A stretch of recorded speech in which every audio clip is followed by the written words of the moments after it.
अस्सलाम वालेकुम नाज़रीन, खुल के बोल के साथ मैं हुई मानवाज। प्रोग्राम में आपको कहेंगे खुशामदीद। नाज़रीन, मुद्दतों बाद दो जमहूरी जमातों को आपस में शीरीं गुफ्तगू करते सुनकर कानों को भली लगी और मुज़ाकरात का दूसरा और मुस्बत उम्मीदों के साथ इख्तिताम हो गया।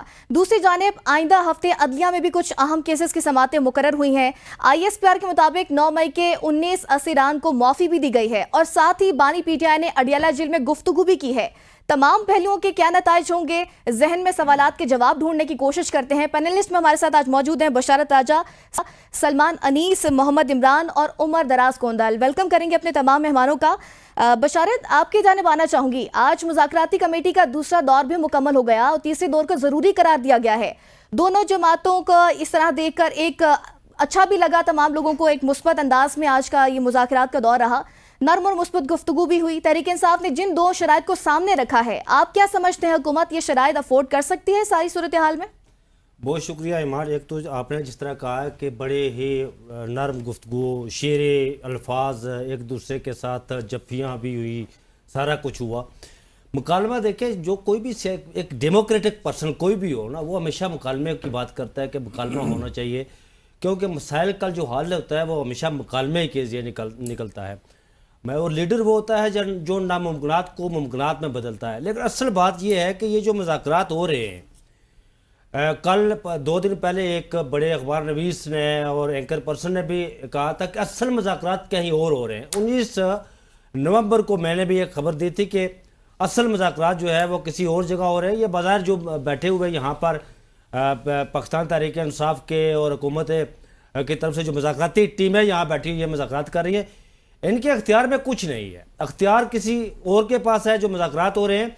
और आपने कुछ झलक देख ली होगी आज के, कुछ हवाओं का रुख भी बदला, कुछ आलमी दबाव, इमरान खान साहब का जेल के अंदर होते हुए जो उनका दबाव है, प्रेशर है, वो काम कर रहा है। फिर 19 लोगों को जिस तरह आपने कहा छोड़ा गया और उन लोगों को रिहा किया गया। फिर रहम दिली का भी एक बात की गई। लेकिन जो मौजूदा मुज़ाकरात हो रहे हैं जिसमें 2 मुतालबात पाकिस्तान तहरीक इंसाफ की तरफ से रखे गए सामने, लेकिन जो हुकूमत की मुज़ाकराती टीम है उसने कहा था चार्टर ऑफ हमें जो रिटर्न दिया जाए, डिमांड, चार्टर ऑफ डिमांड। तो आज जो मुज़ाकरात हुए उसमें पाकिस्तान तहरीक इंसाफ की तरफ से कोई ऐसी रिटर्न चीज़ नहीं दी गई। हाँ, ज़बानी तौर पर यह ज़रूर कहा गया कि हमारे 2 मुतालबात हैं। पाकिस्तान तहरीक इंसाफ के जो चेयरमैन है इमरान खान साहब की तरफ से, एक तो 9 मई पर जुडिशल कमीशन बनाया जाए और दूसरा 26 नवंबर पर। लेकिन इस सारे बीच के मामले में एक बात और भी है। वो बात ये है कि खान साहब मैंडेट की बात करते होते थे। उस जो उनके पहले 3 मुतालबात थे उनमें मैंडेट का मुतालबा भी शामिल था कि 8 फरवरी को जो कुछ हुआ, मैंडेट चोरी हुआ, उस पर भी कमीशन बनाया जाए। लेकिन अब खान साहब मैंडेट से पीछे हट गए। इसकी वजह क्या है, ये जानना ज़रूरी है। उसकी वजह यह है, जो मेरी रीडिंग है, मेरी अंडरस्टैंडिंग है और मुझे जो कुछ खबरें मिली है कि खान साहब को यकीन दहानी करवाई गई किसी न किसी जगह से कि आप मैंडेट की बात ना करें, हम नए इलेक्शन की तरफ चले जाएंगे 2, 4, 6 माह, 8 माह में ये मुमकिन हो सकता है। इलेक्शन कमीशन पाकिस्तान की आज सर नो तश्कील होगी, उसको तहलील किया जाएगा। लेकिन अगर आप बात करते हैं 9 मई और 26 नवंबर के हवाले से, जुडिशल कमीशन के हवाले से, तो उसको आप कैरी ऑन करें। वो मेरे जो 26 नवंबर के हवाले से कमीशन ज़रूर बनेगा, लेकिन 9 मई के हवाले से मुझे लग रहा है कि उसमें कमीशन शायद ना बढ़े, क्योंकि जो रिहाई का सिलसिला है वो शुरू हो चुका है। और जो दरपर्दा मुज़ाकरात हो रहे हैं, एक तो ये ज़ाहिरी मुज़ाकरात हो रहे हैं ना, ये नहीं, जो पर्दे के पीछे हो रहे हैं वो हम मामला सारे तकरीबन तय हो चुके हैं। अच्छा सलमान साहब, इसी बात को कंटिन्यू करूंगी कि तहरीक इंसाफ ने जो मुतालिबात रखे हैं आज, आपको लगता है कि वो प्रैक्टिकल हैं? और साथ ही बशारत साहब ने जो कहा है कि असल मुज़ाकरात कहाँ हो रहे हैं? बशारत राजा साहब से पूछें किधर हो रहे हैं, हमें तो कुछ बताते नहीं। बशारत साहब बताएं। नहीं, वो 1 और 1 11 होते हैं। हाँ। बस 11 नंबर को आपने याद रखना है, 11 नंबर को। ठीक है जी, ठीक है।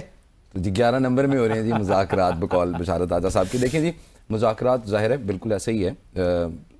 सरपर्दा जो है वो मुज़ाकरात बिल्कुल डिफरेंट होते हैं। बैकग्राउंड के अंदर जो है वो बिल्कुल एक डिफरेंट तरह की नेगोशिएशन चल रही होती है। 2-3 चीज़ों के ऊपर जो है वो बात कर लेते हैं। नंबर 1 है कि PTI जो है वो अपनी 26वीं आईनी तरमीम की शर्त से और जो मैंडेट की चोरी वाला जो उनका मुतालबा था उससे वो थोड़े से दस्तबरदार हुए हैं, पीछे हुए हैं। पहले से रो रहे हैं, पिट रहे हैं। शुक्र है PTI वालों का भी दिमाग काम करना शुरू हुआ है कि ये दोनों काम गवर्नमेंट नहीं कर सकती थी। 26वीं आइनवी तरमीम के लिए पूरे ऐवान को आपको दोबारा जो है वो कॉन्फिडेंस में लेना पड़ता है और उसको रोल बैक करना पड़ता है। इसी तरह मैंडेट की चोरी, why would the prime minister और द सिटिंग गवर्नमेंट से कि हाँ हम चोरी के मैंडेट के ऊपर आए और हमसे हुकूमत ले लो और आ जाओ। तो ये दोनों तो पहले ही इम्प्रैक्टिकल बातें थी, तो वो उससे हट गए। अब जो तीसरी बात जिसके ऊपर उनका मुतालबा अभी तक जारी है वो ये है कि 9 मई और 26 नवंबर के जो मामलात हैं उनके ऊपर जुडिशल कमीशन बनाया जाए। सबसे पहले तो जी उनकी केपी के अंदर गवर्नमेंट है, बना लें वहाँ पे जुडिशल कमीशन, करवा लें इंक्वायरी और उसके बाद पब्लिक कर दें। ये तो वो कर ही सकते हैं ना, वहाँ पे तो उनका अपना कंट्रोल है। दूसरी ये है कि जिस तरह की आज की ये कार्रवाई है जिसके अंदर 19 लोगों को रिहा किया गया है, इसमें भी 2-3 चीज़ें हैं। लेकिन पहली चीज़ ये कि ये अगर इसी तरह रिहाई का सिलसिला जारी रहता है या जो लोग मिलिट्री कोर्ट्स के अंदर जिनका ट्रायल हुआ है उनकी सज़ाएं माफ़ होती हैं या उनके अंदर लीनेंसी की जाती है, तो ज़ाहिर है फिर ये जो तीसरी शर्त रह गई है पीटीआई की कि आप 9 मई और 26 नवंबर के ऊपर जुडिशल कमीशन करें, वो भी उससे भी इनको दस्तबरदार होना पड़ जाएगा। तो ये तो नया साल जब से स्टार्ट हुआ है पीटीआई के लिए खुशखबरियाँ ही खुशखबरियाँ हैं, खुश आइंद तमाम चीज़ें हैं। वो बैन अल-अक़वामी प्रेशर हो या डोमेस्टिक प्रेशर हो या सैनिटी प्रिवेल कर गई हो या तमाम मकतबा है फ़िक्र के लोग जो हैं वो किसी एक नुक्ते के ऊपर, जिस तरह बात हो रही थी फाइनेंस मिनिस्टर ने कहा था कि मिसाके इकॉनमी जो है वो आप साइड करें, मुआशरत के ऊपर जो है वो बात करें। अच्छा सलमान, अभी आपने इससे कबल बात की थी कि दस्तबरदार हो रहे हैं, तो आपको क्या लगता है कि इमरान खान खुद दस्तबरदार हो रहे हैं, जो आगे पीटीआई के जो फ्रंट लाइन पर रहनुमा है वो?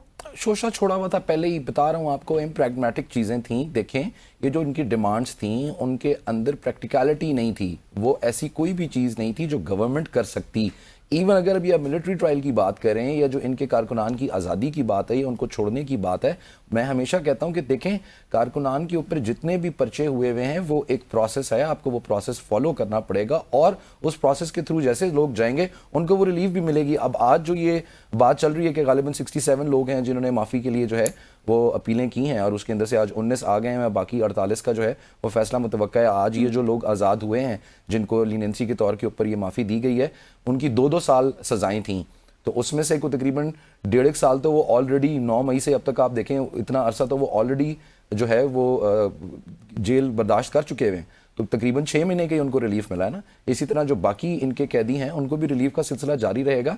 तो ये हैं तमाम खुश आइंद चीज़ें। चाह सारे यही रहे थे कि कोई अदब से बात सुन ले और उसके अंदर से लॉजिकल रीजनिंग कोई बाहर निकाल ले और इंतशार की बात ना करे। तो जब से उन्होंने ये रवैया अपनाया है कि वो ज़रा अपने भी मामलात को ठीक करना चाहते हैं, मेरा ख्याल है अभी वो एक और भी रिपोर्ट आई थी कि कोई अरबों रुपया लगा दिया है खाली लीगल फीस के अंदर।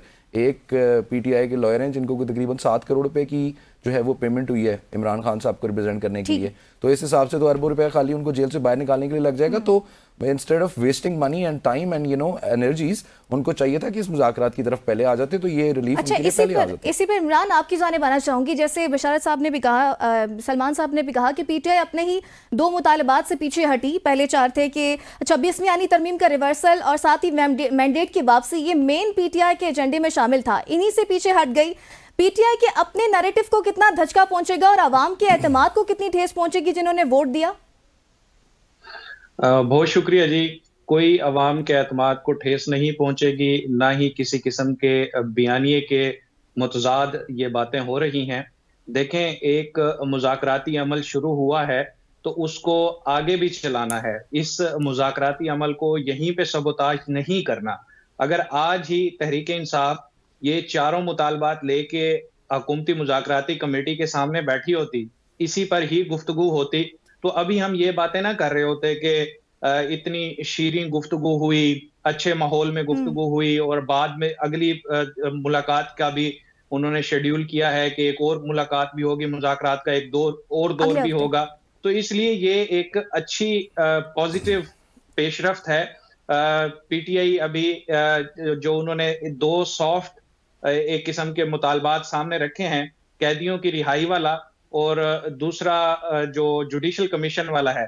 कैदियों की रिहाई का जहां तक मामला है और अगली अपनी डिमांड सामने ना रखने के पीछे मुझे जो उनकी एक ज़हनियत लगती है कि आइंदा जो मुज़ाकरात का दौर होगा और आज के दरमियान में जितना टेन्योर है, कई केसेस ऐसे हैं अदालतों में ज़मानतों के फैसले होने हैं और कहीं पे ज़मानतों की दरखास्तें ज़ेर समाअत हैं। तो मीनवाइल देखना होगा कि हुकूमत का क्या रवैया है, क्या प्रोसिक्यूशन टीम क्या हाई कोर्ट में जाके तहरीक इंसाफ के रहनुमाओं और वर्कर्स की जो जमानतों की दरखास्तें हैं उसमें उसी तरह से एतराज करती हैं, उसी तरह से शिद्दत से वो दलाइल देते हैं जैसे पहले दे रहे थे, या चीजें कुछ नरम होती हैं। तो ये काफी कुछ तब्दीली अगर देखने को मिली तो फिर ये पॉजिटिव पॉजिटिव जो अभी आज हमें नजर आ रहा है ये आगे भी जारी रह सकता है। अच्छा, इसी पर उमर, हुकूमत की जानिब से आज मुज़ाकरात में काफ़ी नरम लहजे महसूस किए जा रहे थे और स्पीकर कौमी असम्बली अयाज सादिक ने भी वज़ीर आला केपी की अली अमीन गंडापुर की भी तारीफ की। उन्होंने कहा कि उनकी तजावीज़ भी बेहतरीन थी। इस पर आप क्या कहेंगे कि इस नरम और मीठे लहजे के पीछे पाकिस्तानी मोहब्बत है, पाकिस्तान से मोहब्बत है, या इंटरनेशनल दबाव के असरात लगते हैं आपको? ये सियासत इतनी ही खूबसूरत है और सियासत इसीलिए इसको सियासत कहते हैं कि वो नामुमकिनात का खेल है। कल तक जिस तरह यहाँ सब दोस्त बात कर रहे थे वो फॉर्म 47 के ताने दिया करते थे, आज दोनों पार्टीज बैठी हुई हैं, आपस में बात करिए, अच्छी बात है, आगे बढ़ना चाहिए, बातचीत से मसले का हल निकाले। गंडापुर साहब जो है वो जाहिर है पीटीआई के अंदर इस वक्त वो इमरान खान का एक फेस है और जब वो मुस्कुराते हैं तो फिर खुशगवार वो माहौल और तस्वीरें मैंने देखी हैं तो फिर जाहिर लगता है ये है कि तहरीक इंसाफ भी खुश है। लेकिन असल बात यह है कि गवर्नमेंट के पास ऑफर करने के लिए क्या है और पीटीआई के पास क्या है। मैं ये समझता हूं कि ये ऐसा ही मामला चलेगा, लेकिन उसमें खुशगवार तब्दीली ये थी, मैंने एलामिया पढ़ा है कि उस एलामिया के अंदर आज हमने बानी पीटीआई से इमरान खान साहब का सफर तय कर लिया, अच्छी बात है, लीडरशिप का एहतराम भी होना चाहिए और ये पाबंदियां और ये सब चीजें हटनी चाहिए और आगे बढ़ना चाहिए। लेकिन इसमें से क्या कोई आउटपुट आ सकती है, कोई रिजल्ट आ सकता है? सबको पता है कि इमरान खान की रिहाई को लेकर ना गवर्नमेंट अफोर्ड कर सकती है, ना उस तरफ जाएगी, ना उनके पास इख्तियार है। तहरीक इंसाफ को भी इस बात का अंदाजा है, उन्हें बुनियादी तौर पे पॉलिटिकल स्पेस चाहिए। अगर गवर्नमेंट को इस बारे में कुछ कर सकती है तो अच्छी बात है। फिर कुछ ऐसे लोग जिनको रिहा करके गुडविल जेस्चर के तौर पे हम देख सकते हैं, उस हवाले से गवर्नमेंट ये बेशक कहती रहे कि देखे जी वो तो ये अदालती निजाम है, पाकिस्तान में कितना अदालती निजाम आजादाना काम करता है वो हम न सिर्फ अभी देख रहे हैं, माजी में भी देख चुके हैं। वो कहेंगे जी नवाज शरीफ के दौर में क्या हुआ, फलां दौर में भी ऐसा ही होता है, ऐसी चीजें चलती रहती है। अच्छा उमर, आने वाले वक्तों में आपको नजर आ रहा है कि इमरान खान की कोई तस्वीर टीवी पे नजर आएगी? अच्छा बशारत, इसी पे आपका भी पॉइंट जानूंगी। उमर ने भी बात की, आपको लगता है इस इमरान खान कमिंग आउट, आपको लगता है कि उनकी कोई तस्वीर आने वाले वक्तों में हम टीवी पर देख रहे हैं? इमरान खान की ना सिर्फ आप हामिद रजा ने भी आज कहा है कि वो आने वाले हैं। इमरान खान की ना आप सिर्फ तस्वीर देखेंगे, इमरान खान को आप टीवी पर गरजता बरसता भी देखेंगे। हमारा असल में मामला क्या है? मामला ये है कि आपको याद होगा कि यहाँ पर नवाज शरीफ जब उन पर पनामा केस चल रहा था तो उस वक्त टीवी पर खान साहब की हुकूमत थी, उस वक्त टीवी पर उनकी तस्वीर नहीं आएगी जी, उनका बयान नहीं चलेगा, उनकी कोई स्पीच नहीं चलेगी। खान साहब के साथ भी यही पिछले 3 साल से हो रहा है। ये कर कौन रहा है? लाहौर हाई कोर्ट में ये उमर दराज गोंदल साहब वहाँ होते हैं, ये बेहतर जानते होंगे, अभी रिसेंटली की बात है, वहाँ पर पेमरा ने बताया जाकर जी कि हमने तो इमरान खान की तस्वीर के हवाले से कोई पाबंदी नहीं लगाई हुई। तो फिर लगाई किसने है? पेमरा वाले बताते हैं ना वहाँ लाहौर हाई कोर्ट को कि किसने पाबंदी लगाई हुई है। जिन्होंने पाबंदी लगाई है खान साहब की तस्वीर के हवाले से, वो ही मैसेज किया करेंगे जी खान साहब की तस्वीर चलानी है, खान साहब की स्पीच चलानी है, खान साहब को गरजता बरसता दिखाना है, सब कुछ यही कल कह रहे थे। 9 मई के हवाले से जो कुछ हुआ हम उन्हें इबरत का निशान बना देंगे। अब यही लोगों को छोड़ रहे हैं। पहले रमज़ान में अप्रैल 2024 में 20 लोगों को छोड़ा गया और आज 19 लोगों को छोड़ा गया, और जो बाकी लोग रहते हैं वो भी आप देखेंगे हफ्ता 10 दिनों 15 दिनों में वो भी बाहर आ जाएंगे। और असल में ये उनकी मजबूरी है, इसलिए कि उन्हें अदराक हो गया है कि हमने जिनको लाया है उनके साथ अवाम नहीं है, अवाम किसी और के साथ है। और जो दुनिया की सुपर पावर ताकतें हैं वो हमेशा विल ऑफ पीपल के खिलाफ नहीं जाती, वो हमेशा उसका एहतराम करती हैं। अमेरिका की मिसाल लीजिए, अमेरिका हमेशा से जिधर लोगों की राय होती है उसका पलड़ा उसी तरफ झुकता है, और जहां जिसके साथ लोग नहीं होते, आप कब तक 47 25 करोड़ लोगों के गदरों पर इन्हें मुसल्लत करेंगे? अब तो सुप्रीम कोर्ट भी कह चुकी है, मोहर तस्दीक साबित कर चुकी है कि फॉर्म 45 को 47 में बदला गया, इलेक्शन ट्रिब्यूनल ने बदला और इन लोगों को हारे हुए को जितवाया गया और जो जीतने वाले थे उनको हरवाया गया। आज देखें कि सुप्रीम कोर्ट ऑफ पाकिस्तान भी वो सरगर्म हो चुकी है जी। अब ऊपर तले एक के बाद एक वो केसेस जो पिछले कई अरसे से सुप्रीम कोर्ट ऑफ पाकिस्तान में खान साहब की अर्ली हियरिंग की कई दरख्वास्तें दायर करने के बावजूद नहीं लग रहे थे। नैब अमेंडमेंट केस में खान साहब वीडियो लिंक के जरिए अदालत के सामने पेश थे। उन्होंने काजी फाइसा साहब और ये जो अभी जस्टिस अमीनुद्दीन खान, जो दुनिया के बेहतरीन जूरिस्ट, जिन्हें मैं कहता हूँ बेहतरीन आईनी दिमाग, कायद-ए-आज़म मोहम्मद अली जिन्ना के दौर में ये पैदा होते तो मोहम्मद अली जिन्ना इनकी शागिर्दी इख्तियार करते। सुभान अल्लाह। उस वक्त इन्होंने कहा था कि खान साहब ने उस वक्त एक दरख्वास्त की थी। उन्होंने कहा कि मैं इस अदालत से मुल्तमिस हूँ कि आप 9 मई पर कमिश्नर बनाएं और फिर जो 8 फरवरी को मैंडेट उस पर हुआ, चोरी हुआ या जो कुछ भी हुआ, उस पर आप कमिश्नर बनाएं। तो justice Aminuddin Khan, justice chief justice Qazi फाइसा, उनके साथ जस्टिस नाइम अख्तर अफगान ये बैठे हुए थे। इन्होंने कहा कि हमारे सामने जो टेक्स्ट खुला हुआ है हम उस पर बात करेंगे, इस पर बात नहीं करेंगे। तो आज उसी पर कमीशन भी, आज उसी पर सुप्रीम कोर्ट में हेयरिंग भी हो रही है, सब बातें हो रही हैं। ये हवाएं जो है मशरिक से मगरब की तरफ चलना शुरू हो गई हैं। अब सब अच्छा हो रहा है। अच्छा सलमान साहब, जैसे बशार साहब ने कहा कि इंटरनेशनल प्रेशर है और ये भी कहा जा रहा है कि जो आज असीरान को रिहा किया गया, उनको माफ़ी मिले, ये भी इंटरनेशनल प्रेशर की वजह से किया गया है, क्योंकि मुज़ाकरात का तो कोई नतीजा नहीं निकला। आज दूसरा मरहला था, वो भी बेनतीजा ही हो गया, बात अगले हफ्ते तक चलेगी। आपको भी ये लगता है कि हुकूमत मुज़ाकरात सिर्फ इंटरनेशनल दबाव की वजह से कर रही है? राजा साहब, आपको पता है ना, जोश खिताबत के अंदर सारी बातें कह देते हैं। ये भी जो है ना अपने लीडर की तरह लपेट ही जाते हैं सारी चीजें। मेरा लीडर कोई नहीं है सर, मैं तो एक जान दे यार राजा साहब, खुदा आस्ता है। देखिए मेरा कोई लीडर बड़ी नहीं है। बड़ी तो बेसिक सी चीज है। नहीं, मैं बता, आप कह रहे हैं कि जोश खिताबत में देखिए यूरोपीय यूनियन का दबाव है आप पर, अमेरिका का दबाव है आप पर, बरतानिया का। अच्छा, उन दबाव की वजह से आज इन 19 लोगों को छोड़ा है? क्यों नहीं हुआ भाई? आप कहां किस पर आपके यार खुदा का वास्ता है राजा साहब, उन लोगों की 2-2 साल की सजाएं थी, उनको 1.5 साल उन्होंने ऑलरेडी अंदर गुजार दिया। अगर उनको छोड़ भी दिया तो कौन सा यहाँ पे तूफान आ गया? आईएमएफ की तरफ देख रहे हैं ना, आईएमएफ की तरफ। आपकी टांगों में इतना दम नहीं है यार कि आप प्रेशर को राजा साहब, अगर आपकी इजाजत के साथ, सबसे पहले तो ये जो आप बात कर रहे हैं ना कि उन असीरान को छोड़ा गया है और उसके अंदर 67 लोग हैं जिन्होंने ये माफी की अपील की है और उन्होंने कन्फेस किया है कि हमसे गलती हो गई थी और हमने लोगों को वर्गलाया और हम वर्गलावे में आ गए। तो खान साहब ये माफी मांग लें। वो तो पहले से कह रहे हैं कि आपने जो जुर्म किया है आप उसकी माफी मांगे, आपको रिलीफ दिया जाएगा। तो खान साहब माफी नहीं ना मांगते, वो तो नहीं शर्मिंदा होते ना, वो तो अपने आप को डिसएसोसिएट करते हैं इन तमाम लोगों से। वो तो ये कहते थे ये लोग ही मेरे नहीं है, ये तो लोगों ने, फौजियों ने प्लांट किया है और हमारे ऊपर ये पूरा का पूरा फौजी ऑपरेशन किया गया। ऐसी बातें ना करें, आपके लीडर की तो जबान ही कोई नहीं है। ये मुज़ाकरात कहां आगे जाएंगे जिस आदमी की कोई गारंटी नहीं दे सकता? मुझे बताएं, रूए जमीन पे वो कौन सा आदमी है जो इमरान अहमद खान नियाजी की गारंटी दे सकता है? कौन सा ऐसा आदमी है जो इस आदमी की रिस्पॉन्सिबिलिटी लेगा? क्या उनके अपने सियासतदान लेते हैं? क्या वो खड़े होते हैं खान साहब के साथ? बिल्कुल भी नहीं। वो एक बिल्कुल डिफरेंट राह के ऊपर चलते हैं, मुज़ाकरात की राह हमवार करते हैं और खान साहब अडियाला के अंदर बैठ के उनकी तमाम पूरी की पूरी एफर्ट के ऊपर पानी फेर देते हैं। ऐसा नहीं है। पार्टी चाहती है कि किसी तरीके से अमन कायम हो। खान साहब की मेंटालिटी और उनकी जो थिंकिंग है वो कंप्लीटली डिफरेंट है और उनकी अपनी एक सियासत है। वो गलत भी हो सकती है, सही भी हो सकती है। उनकी अपनी एक स्ट्रैटेजी है जिसके ऊपर वो कारबंद है और दुनिया के अंदर रुए जमीन पे कोई आदमी नहीं है जो उनका माइंड रीड कर सके या बता सके कि उनके दिमाग में क्या चल रहा है। ये उनकी कामयाबी भी है और ये उनकी नाकामी भी है।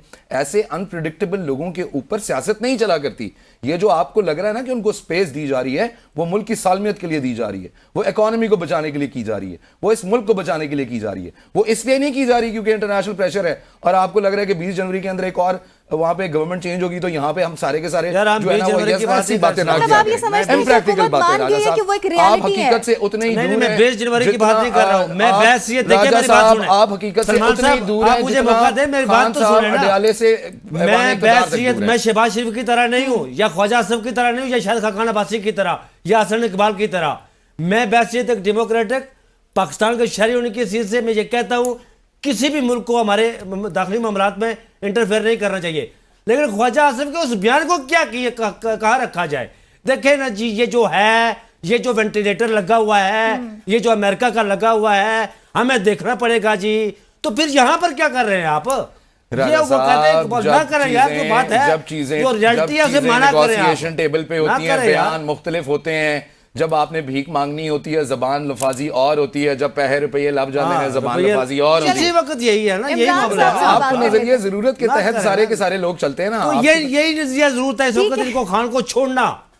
खान को जेल से बाहर भेजना यार ਉਹਨੂੰ ये ਛੱਡਣ ਜਾਂ ਨਾ जरूरत है। ਛੱਡਣ ਉਹਦਾ ਮੂੰਹ ਬੰਦ ਕਰਾ ਦੇਣ ਜਿਹੜਾ ਉਹ ਕਰਾ ਚੁੱਕੇ ਨੇ ਉਹਦੇ ਬਾਅਦ ਸਾਰਾ अमन सुकून हो जाएगा और वो हो रहा है। ठीक, अच्छा इमरान साहब आपसे ही बात करते हैं। मुज़ाकरात के मौसम में दो अहम खबरें भी आज सामने आई हैं कि सुप्रीम कोर्ट के 7 रुकनी आईनी बेंच ने सिविलियंस के फौजी अदालतों में ट्रायल के खिलाफ इंट्रा कोर्ट अपीलें और इमरान खान की 8 फरवरी के इंतखाबात में जो धांधली के हवाले से आईनी दरख्वास्त थी उसको भी 7 जनवरी को समाअत के लिए मुकर्रर कर दिया गया है। क्या समझते हैं, मुज़ाकरात के नताइज हैं या फिर मामूल के मुताबिक बात है? मैं तो इसे मामूल की ही एक कार्रवाई, जो एक पैटर्न चल रहा है, चीजें उसी पैटर्न पे ही चल रही हैं। हम कुछ ज्यादा ही खुशफहमियों में मुब्तला हो जाते हैं जब हमें थोड़ी सी कोई उम्मीद की किरण नजर आती है, क्योंकि पिछले 2 साल से पाकिस्तान का माहौल इस तरह का हो चुका है कि एक घुटन ज़दा माहौल बन चुका है। तो फिर कोई छोटी सी हल्की सी कोई ऐसी अच्छी खबर आ जाए तो हम फिर उसमें खुशफहमियों के पहाड़ जो है वो बनाना शुरू कर देते हैं।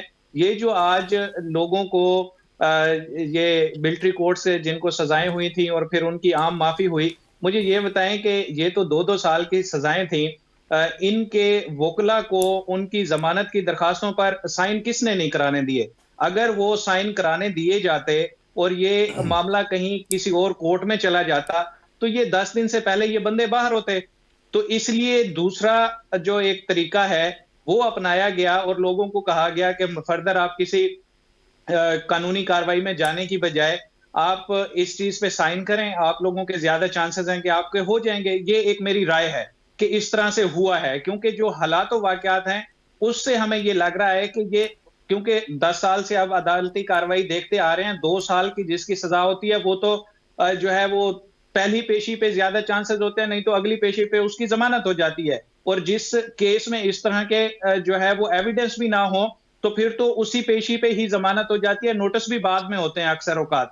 तो यहाँ पे तो फिर मामला ही कुछ मुख्तलिफ है और ये लोग 18-18, 20-20 महीने सजा काट चुके हैं। तो इसको हम आम माफी कहें, मुझे तो समझ नहीं आ रही। सुबह से मैं देख रहा हूँ लोग ऐसे ऐसे कसीदे पढ़ रहे हैं, ऐसी ऐसी शान में जो है वो लंबी लंबी तहरीरें लिखी जा रही हैं। और भाई 18 महीने 20 महीने लोग जेल काट के बैठे हुए हैं और आप कह रहे हैं कि जी आम माफी होगी है। कहाँ की माफी होगी है? दूसरे दिन ये हाई कोर्ट में जाती इस तरह की दरखास्तें तो वो हाई कोर्ट उड़ा के रख देती है।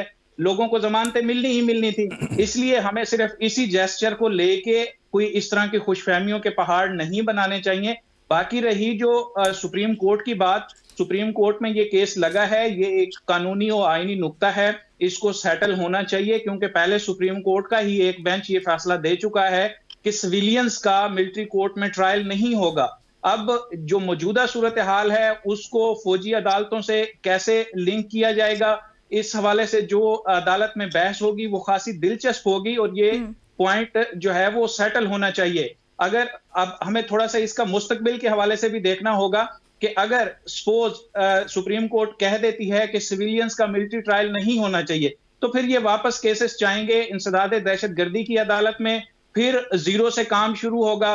और जाहिर बात है जो लोग 2-2 साल की कैद काट चुके हैं, 18-20 महीने जेल के पीछे गुजार चुके हैं, पहले दिन ही उनको जमानत मिल जानी है। तो ये इस तरह के केसेस हैं, बुनियाद सियासी है तो इसे हमें उसी चीज से ही रखना चाहिए। अब इस तरह के वाकयात को अगर हम किसी और चीज से लिंक करेंगे तो वो मुनासिब नहीं लगता। ठीक है। अच्छा उमर, एक जानिब तो मुज़ाकरात हैं, दूसरी जानिब अडियाला जेल में बानी पीटिया ने गुफ्तगू भी की। उन्होंने कहा कि मुझे बिलवस्ता तौर पर बनी गाला मुंतकिल करने की पेशकश की गई है, लेकिन मेरा मौक़िफ़ तो ये वाज़ेह है कि पहले मेरे असीरान की या कारकुनान जो कैद हैं उनको छोड़ा जाए, उसके बाद मेरी बात होगी। आप क्या समझते हैं, इमरान खान की इस गुफ्तगू के मुज़ाकरात पर असर हो सकता है? नहीं, इमरान खान की गुफ्तगू जो है वो एक तो उनको दाद दें कि वो जेल में बैठ के भी बात करते हैं, रेलिवेंट रहते हैं, लोग उनकी बात को सुनना भी चाहते हैं कि वो किसी भी मामले के ऊपर क्या राय रखते हैं। दूसरी जानिब जो उनके मुखालिफिन हैं वो आज़ादी के साथ घूम रहे हैं, वो गवर्नमेंट के अंदर हैं, लेकिन उसके बावजूद वो उतने रेलिवेंट महसूस नहीं होते। मुज़ाकरात पे असर क्या होगा? जो 2 डिमांड्स आज भी उनके पैगाम के अंदर हैं, एक तो जुडिशल इंक्वायरी की बात है और दूसरा जो रिहाई की बात है। उस हवाले से दोनों बातें आज भी टेबल पर रखी गई हैं जो हमें एलामिया के अंदर हमने पढ़ा है। अच्छा, ये जो इमरान साहब, मैं एक ज़िमनी कमेंट देना चाहता हूँ। ये जो इमरान साहब बात कर रहे थे ना कि वो नहीं साइन करवाने दिए गए, एक लाहौर हाई कोर्ट में बाकायदा पिटीशन दायर हुई है कि हमारे क्लाइंट को जो है वो मौका नहीं दिया जा रहा या उनको दस्तखत नहीं करवाने दिए जा रहे हैं। तो ये बात इस हद तक तो ठीक है। अच्छा, अब जिस तरह मैंने शुरू में आपको वो बात की कि खान साहब से उसे क्या फर्क पड़ेगा, असल बात ये है कि गवर्नमेंट या तहरीक इंसाफ उन दोनों ने ये जो बयानबाजी है वो दोनों तरफ से होती रहेगी, उसको होती रहना चाहिए, इसमें कोई कबाहत नहीं है। मुझे ये बताइए कि आप सियासतदान से ये एक्सपेक्ट करें कि वो सियासत नहीं करेगा, सियासी कमेंट नहीं करेगा, तो क्या करेगा वो? यानी इस मुल्क में हर किसी को सियासत करने की इजाजत है, बोलने की इजाजत है, प्रैक्टिकली सियासत को कंट्रोल करने की, सियासत को प्रैक्टिकली सब करने की इजाजत है। इस मुल्क में सिर्फ सियासतदान को खुल के सियासत करने की इजाजत नहीं है, ये बड़ा गैर मुनासिब है। मेरे ख्याल से इसमें कोई बुरी बात नहीं है। ये हक है तहरीक इंसाफ का कि वो स्टेटमेंट दें, नून लीग का हक है कि वो कहें जी हमने नहीं ली रिहा करना, हमने जो मर्जी करना है, ये उन दोनों का राइट है। अपने अपने जो उनके हामी हैं, जो उनके वोटर्स सपोर्टर्स हैं, उनको वो रखें। असल बात यह है कि क्या किसी संजीदा पॉइंट के ऊपर हुकूमत और तहरीक इंसाफ जो है वो कायल हो सकते हैं? अब मैं इस बारे में कुछ जरा ज्यादा वो पुरुमीद इस लिहाज से नहीं हूँ, क्योंकि वजह यह है कि ये पूरे का पूरा जो मौजूदा अरेंजमेंट है जिसको हम गवर्नमेंट का नाम दे रहे हैं, ये खड़ा ही इमरान खान के खिलाफ बयानिए के ऊपर है। और इनकी तमाम तर जो सिक्योरिटी या इंश्योरेंस है वो है ही ये कि इमरान खान का तोड़ हम है या हमारे पास हल है। वो के इनके पास नहीं है। हमने पॉलिटिकली देखा है, बहुत सारे मवाकों के ऊपर देखा है कि कहीं पे भी तहरीक इंसाफ के सामने ये सियासी तौर पे ना बयानियां बना सके हैं, ना तहरीक इंसाफ का सियासी तौर पे उस तरह से मुकाबला कर चुके हैं। मैं आपको एक मिसाल देता हूँ कि आप 8 फरवरी के इलेक्शंस को ले लीजिए, आप एहतजाज को ले लीजिए, क्या हुकूमतें पहले नहीं गिरी? बिल्कुल गिरी हैं। वहां पे लोग यही सवाल करते रहे मुझे क्यों निकाला है, लेकिन इस बार थोड़ा मुख्तलिफ था। इस बार ऐसा नहीं था मुझे क्यों निकाला है, इस बार ये था कि मुझे किसने निकाला और मुझे क्यों निकाला, उन्होंने खुद उसके जवाब दिए। और वो मुसलसल एहतजाज भी कर रहे हैं। और उसमें खास बात क्या है, उनकी कॉल आती है एहतजाज की, लोग निकलते हैं। और अब ये जो जल्दी है, मैं आपको एक और असल बात बताना चाहता हूँ। अगर आज आपने अली मीन गंडापुर की गुफ्तगू सुनी हो तो उन्होंने एक जुमला बोला आज, और वो कह रहे थे कि चैंपियंस ट्रॉफी से पहले उम्मीद है मसला हल हो जाएगा। असल बात ये है कि तहरीक इंसाफ 8 फरवरी के इलेक्शंस को लेके, जब 8 फरवरी का दिन आएगा उस दिन एहतजाज का प्लान रखती है। मैं आपको खबर दे देता हूँ। नंबर 2 फरवरी के अंदर पाकिस्तान के अंदर चैंपियंस ट्रॉफी है। अगर तहरीक इंसाफ सड़कों के ऊपर हुई और यही कुछ हुआ जो अभी हुआ है, तो आपको पता है कि वो इंटरनेशनल इवेंट है और गैर मुल्की टीमों ने यहाँ पे आना है। तब बहुत वो पिछले चंद सालों का पाकिस्तान के अंदर बड़ा इवेंट होना है, तो उसका जो इम्पैक्ट होगा वो सबको आइडिया है।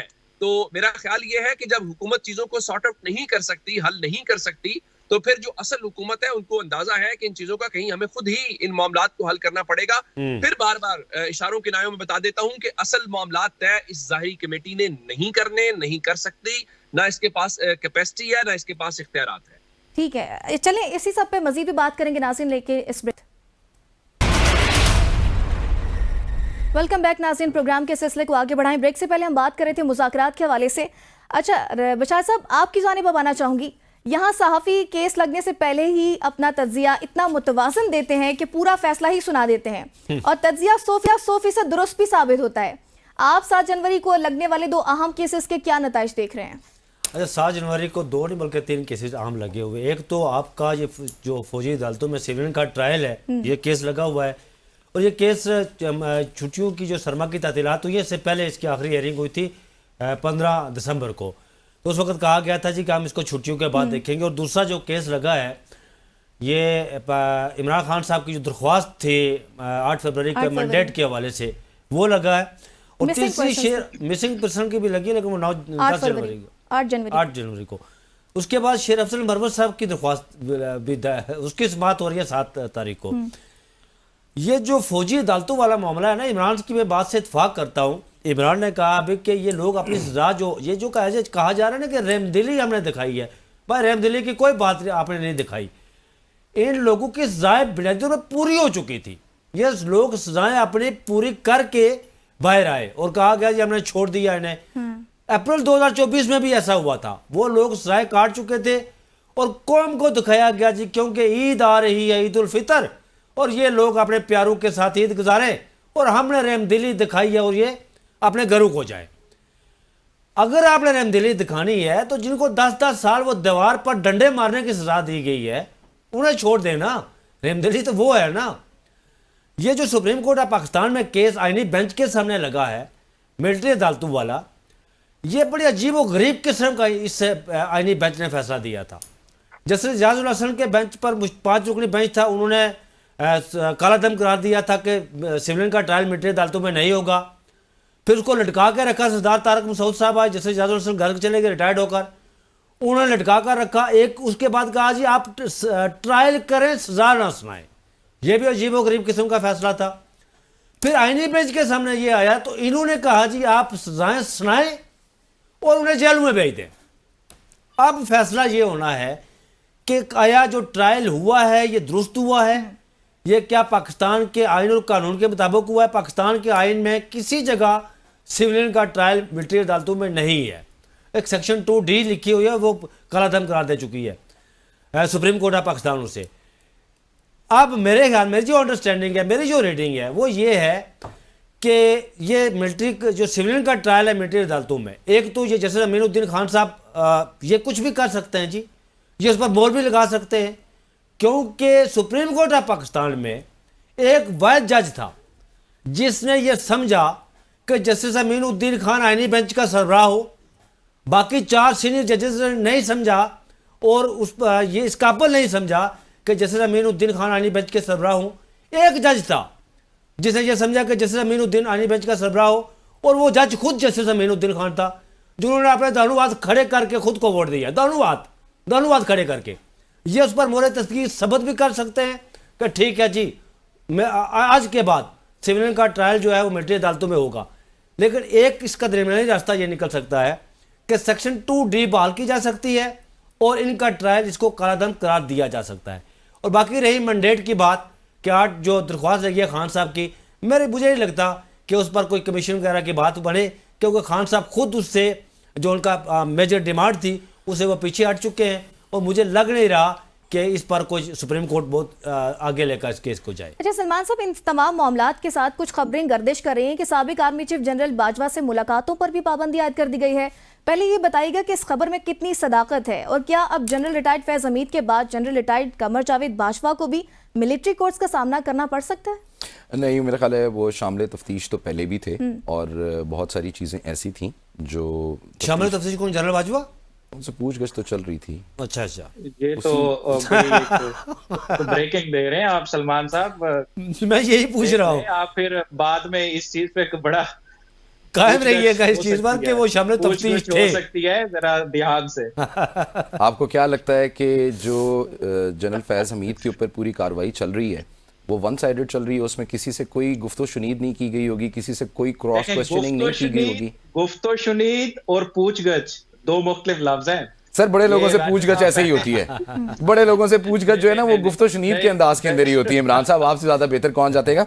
तो देखें, बात ऐसा है कि जो ये सारी जो चीज़ें जिस तरफ डायरेक्ट कर रही हैं और फैज़ हमीद साहब ने जो इंकशाफात किए हैं, रेवोल्यूशंस जो उन्होंने दिए हैं, उसमें तो जाहिर है he will share his burden with everyone. जब आप किसी को इस तरह मिलिट्री कोर्ट्स के अंदर ट्राई कर रहे हैं तो जाहिर है वो फिर तमाम लोगों का नाम लेंगे। उसमें यकीनन उन्होंने साबिक वज़ीर आज़म इमरान खान का भी नाम लिया होगा, उन्होंने साबिक जो आर्मी चीफ़ हैं उनका नाम भी लिया, इसी तरह उन्होंने बाकी जो दीगर उनके साथ जो लोग थे उनका नाम भी लिया, और उन सब लोगों से सवाल जवाब भी हुए हैं। उनके पास पूरे के पूरे दत्थे गए हैं सवालात के, और उनसे पूछा गया है कि आपकी इस चीज़ पे कितनी इन्वॉल्वमेंट थी, कितनी नहीं थी। तो ऐसा नहीं है कि उनको बिल्कुल ही खारिज अज़ तफ्तीश या खारिज अज़ सवाल जवाब किया गया था। सवाल जवाब उनसे पहले भी हुए थे, अभी भी यकीनन जैसे जैसे उस ट्रायल के अंदर तेज़ी आएगी और वो किसी मंतकी अंजाम की तरफ जाएगा, आपको इस तरह की और भी बहुत सारी चीज़ें और बहुत सारे लोगों के नाम भी सामने आएंगे। यहाँ पे ये जो इमरान साहब पहले बात कर रहे थे, I kind of agree with him, और वो ये कि हम बहुत छोटी छोटी चीज़ों के ऊपर जो है ना बहसीत कौम खुश हो जाते हैं, और फिर आगे जाके पता लगता है कि एक बड़ा जो मामला है वो इंतज़ार कर रहा है, एक बड़ा सरप्राइज़ हमारे लिए इंतज़ार कर रहा है। जो खान साहब को रिलीफ के हवाले से बात हो रही है या मुज़ाकरात के हवाले से बात हो रही है, तमाम लोग जो इस वक्त पैनल के अंदर मौजूद हैं वो इस बात पे मुत्तफिक हैं कि government does not have anything to offer. जो भी चीज़ आएगी, जो भी रिलीफ आएगी, वो एस्टैब्लिशमेंट की तरफ से आएगी, मुक़तदरा की तरफ से आएगी। तो देखें, जो मुक़तदरा है उन्होंने ये एकदम से ही सारी की सारी चीज़ों को राइट ऑफ नहीं कर देना। उनके कुछ बेसिक प्रिंसिपल स्टैंसेस हैं जिसके ऊपर वो खड़े हुए हैं और उसके ऊपर वो बिल्कुल नहीं बच कर रहे। जिस तरह ये माफ़ी का मामला है जो आज आपके सामने एक छोटा सा नमूना उसका पेश किया गया, और वो बड़ी सिंपल बात है कि आप अपने गुनाहों का एतराफ़ करें, माफ़ी मांगें, और हम उसके ऊपर यकीनन आपको लीनियंसी भी देंगे, आपको उसके ऊपर रिलीफ भी देंगे। अच्छा, अगर आप बात नहीं मानेंगे तो आपकी बात नहीं मानी जाएगी। ठीक। इमरान, जनरल रिटायर्ड फैज हमीद के हवाले से टॉप सिटी केस को भी बुनियाद बनाकर उन्हें मिलिट्री तहवील में लिया गया। बाद अज़ा ये भी कहा गया कि 9 मई के हवाले से भी पूछताछ की जाएगी। तो इस ज़िम्मन में अगर जनरल रिटायर्ड बाजवा के खिलाफ कोई होता है केस, तो वो किस बुनियाद पर बनाया जा सकता है? देखिए, मेरा तो ख्याल है कि ये मिलिट्री का मामला है और इस पे हमें इतना ज्यादा कमेंट नहीं करना चाहिए। लेकिन यहाँ पे अब पैटर्न ये चल रहा है कि इमरान खान को जब तोशाखाना पार्ट 1 केस में गिरफ्तार किया गया था, तो उसके बाद साइफर, इद्दत और फिर तोशाखाना रेफरेंस, नैब रेफरेंस, फिर नैब रेफरेंस 2, फिर FIA। तो ये एक पैटर्न है, जब हमने किसी बंदे को अंदर रखना होता है और ज्यादा अरसे के लिए रखना होता है, तो केसेस बनाना और शामिल तफ्तीश का लफ्ज इस्तेमाल करके उसको कई हफ्तों के रिमांड के लिए रखना, ये कोई मुश्किल बात नहीं है। लेकिन हम कह रहे हैं general Qamar Javed Bajwa, he was army chief, तो जी। उसको हम इस तरह से लाइटर नोट पे इस तरह से डिस्कस कर रहे हैं। मैं तो मतलब ये भी आप लोगों को दाद दूंगा कि प्रोग्राम खुलकर बोल की टीम जो है वो इस तरह के सवालात शामिल भी करती है और हम इस पे गुफ्तगू भी करते हैं। लेकिन किसी भी आर्मी चीफ को इस तरह से ट्रायल करना या उसके खिलाफ केस चलाना, ये कोई आम बात नहीं है। आप देखें कि जनरल परवेज मुशर्रफ एक डिक्टेटर रहे हैं, उन्होंने मुल्क पर 10 साल हुकूमत की है, लेकिन जब उनके खिलाफ केस बना था तो आपने पेश उनको कहां पे करना था और फिर वो पहुंच कहां पे गए थे और फिर वो वहां से फिर किधर चले गए थे। तो इदारे के अंदर कुछ नॉर्म्स हैं, कुछ रिवायात हैं और वो चीजें अभी तक भी हमें नजर आ रही हैं। बियॉन्ड द थिंग्स के जो कुछ जनरल फैज के साथ हो रहा है, उसको हम कुछ दीगर एंगल्स भी हैं जो अभी हम यहाँ पर डिस्कस नहीं कर सकते। तो वो सारी लेकिन चीजें इमरान हैं, साहब इसलिए एक हम बात, कमर- इमरान साहब जनरल फैज के हवाले से एक खबर ये भी आई है कि घर का मामला घर में ही रहेगा, इसको घर हल करेंगे। बिल्कुल। और उसमें देखे ना कि 9 मई की जो बात है उनको इन्वॉल्व नहीं किया गया, सिर्फ एक प्रेस रिलीज की हद तक खबर आई। जाहिर बात है उसके कुछ दूसरे लोगों को डराने की या खौफजदा करने के मामला थे, लेकिन कोई उनको इंडाइट तो नहीं किया गया ना 9 मई के मामले पे। अभी तक चीजें स्टिल वहीं पे हैं। एक छोटा सा मैं कमेंट करूंगा, पीछे प्रोग्राम के फर्स्ट सेगमेंट में हमारी गुफ्तगू चल रही थी ट्रंप और बैरूनी मुदाखलत और इमरान खान की अमरीकी हिमायत वगैरह। आज की अगर आप इमरान खान की गुफ्तगू देखें तो इमरान खान ने यह वाज़ेह किया है कि अमेरिका या बाकी दीगर मगरबी मुमालिक, यूरोपीय यूनियन की जो हम हिमायत की बात करते हैं या वहां से आवाजें उठती हैं, तो ये जेन्युइनली ह्यूमन राइट्स के हवाले से है, क्योंकि पाकिस्तान में ह्यूमन और राइट्स ये की पहले भी वायलेशन हो आवाजें रही है। उठती रही इमरान और साहब। जिमी उन्होंने- कार्टर जब भुट्टो को फांसी होने लगी थी तब उन्होंने भी आवाज उठाई थी, लेकिन फांसी हुई थी। इंटरनेशनल प्रेशर पहले भी आता रहा है, कोई नई बात नहीं है। देखिए, बिल्कुल। और इमरान खान ने आज जो वाज़ेह चीज की है, जिसको हमें मतलब एक डिफरेंशिएट करना चाहिए चीजों को, कि पहले अगर बाइडन इंतजामिया के दौर में ये चल रहा था तो अब इमरान खान को ट्रंप की हिमायत मिल रही है, तो वो किस कॉन्टेक्स्ट में मिल रही है। इमरान खान ने आज इन चीजों को क्लियर किया है, क्योंकि बहुत ज्यादा पीटीआई पे ये इल्जाम लग रहा था कि पीटीआई की सियासत में ये तजाद आकर क्यों है कि जब पहले अमेरिका अगर दूसरी साइड पे था भी सही तो ठीक हम है कहते थे इमरान, कि आपका बैरूनी पॉइंट आ मुदाखलत गया। ना हो। उमर, आपकी जानिब आना चाहूंगी। ख्वाजा आसिफ ने पिछले दिनों में महमूद गजनवी को लुटेरा कहा। जब एक शो में उनसे ये सवाल हुआ तो फिर आगे से कहने लगे कि मेरे कहने से क्या हो जाता है, मैं मेदारों के नाम भी नहीं ले सकता। इस पर क्या कहेंगे? बहस है, ये एकेडमिया की बहस है, ये एकेडमिया पे ही छोड़ देनी चाहिए कि वो तय करें कि तारीख में किसका क्या किरदार था, कौन आता रहा। बहुत सारे नारे हैं। मेरा ताल्लुक चूंकि दही पंजाब से है तो अहमद शाह अब्दाली ये सारी हमने सुने हुए हैं। एक मैं आपको मुहावरा सुना देता हूँ, पंजाबी में हम सुनते हैं कि खादा पीता लाहेदा बाकी अहमद शाहेदा। इसका मतलब ये होता था कि जो आपने खा लिया, जो आपने पहन लिया वो आपका है, बाकी अहमद शाह अब्दाली के लोग आएंगे और वो लेकर चले जाएंगे। तो ये इसको छोड़ देते हैं। मेरा नहीं ख्याल कि हमें इसके ऊपर फिलहाल बहस में पढ़ने की जरूरत है, ना कोई इसकी रेलिवेंस है। रही बात कि हमने नाम क्यों रखे हुए हैं, नाम आप जानते हैं कि एक हमारा हिस्टोरिक बैकग्राउंड है यहाँ पे बड़े सगीर में। शायद उसका ताल्लुक दिल्ली से है, तो दिल्ली वालों को छेड़ने के लिए हमने गजनवी और बहुत कुछ है। तो बाकी ख्वाजा साहब को मेरा नहीं ख्याल कि जब आप इतनी जिम्मेदाराना जगह के ऊपर मौजूद हो, एक ऐसी पोस्ट के ऊपर मौजूद हो, तो कभी कभी ऐसा भी होता है, वो क्रिकेट में एक लफ्ज इस्तेमाल होता है वेल लेफ्ट। कभी कभी कोई चीज आती है, जैसे अभी हमारे भाई इमरान भाई ने अच्छे तरीके से हमें बताया कि ये मिलिट्री का मामला है तो इस पर ज्यादा कमेंट न दें, ये वेल लेफ्ट होता है। कुछ चीजों के ऊपर मेरा ख्याल है कि वो आप बात करना भी चाहें या कर भी सकते हो तो नहीं करनी चाहिए। उनका किरदार, उनका तयन कहीं और होना था, उसके ऊपर छोड़ देना चाहिए। लेकिन एक बात उमर दराज गोजल मैं आपको बताऊं कि जो गजनवी के हवाले से ख्वाजा आसिफ साहब ने बात किया ना, वैसे मैंने बहुत से हिस्टोरियन को पढ़ा है। एक बात ये तय है यार कि सुल्तान महमूद गजनवी गजनी में रहता था, उससे 200 किलोमीटर दूर बामियान का मंदिर था। वो बामियान उसके घर से दूर, वो बामियान को छोड़कर कई हजार किलोमीटर दूर क्यों जाता था। बहुत सारी ऐसी चीजें हैं जो जिस पर बहस की जा सकती है।